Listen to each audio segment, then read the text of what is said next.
এবার দম পাইরা লই রাখে হনো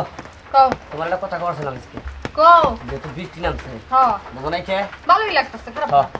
দেখ সবজি সবজি দিয়ে হুম খিচুড়ি পাক করো না কি করবা কি পাক করমু কি খাবা আজকে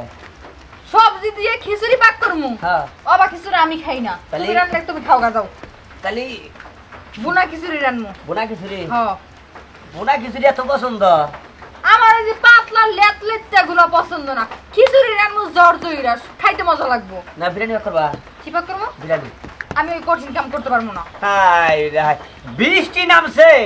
ভালো বি- ভালো মন্দ খাই হইয়া বলি গে তো ভালো মন্দ কি জ্বর জইরা খিচুড়ি রান্না করি আর ডিম ভাজি করি তাই হবো ও না ভালো লাগে না আমার কাছে তা কি ভাল লাগে ওই ই পাক কর বিরিয়ানি পাক করতি বিরিয়ানি পাক করমু হ্যাঁ। বিরিয়ানি তুমি পাক করে খাও গা ওই ঘরে বউ খুদ আছে না ই খুদ আছে রে করে আছে তাহলে বউ খুদ না করি আমি ওইসব খাই না না খাস না ওইসব একটা না খাই দেখি তার ভালো লাগে না আমি এই যে জ্বর জোরে খিচুড়ি রান্না করে ডিম ভাজি উনি ওনা আমি খাবো না তো কইছি কেমন লাগতেছে দুইজনের রুচি আর দুই রকমের দুই বউ রকমের। যেটা খাবো সেটা তুমি খাবে না কে তো যেটা পছন্দ আমি করে নিলাম খাম কে তাহলে এক কাম করো তোমারটা তুমি রান্না করে খাও আমারটা আমি রান্না করে খাই তাইলে তৈলো তোরা মাছে টেলে না দেই খেসারি টেলে না দেই মুসুর টেলে না দেই মুখে টেলে না দেই হুম। ব্যাগ ডাইল দিয়ে হ্যাঁ খিচুড়িটা পাক করে বৃষ্টির মধ্যে দেখ আচ্ছা ঠিক আছে তুমিও হনো তুমি আমার সব ডাইল আইনা দাও আমি সব ডাইল মিক্স করে ভুনা খিচুড়ি রান্না করি বোনা খিচুড়ি হ্যাঁ গেলাম ভুনা খিচুড়ি রান্না আমি খাবো একটা এই শালি খাবার ওটা হ্যাঁ তাহলে এই ব্যাগ করে মহিলা বাসনে পারন যায়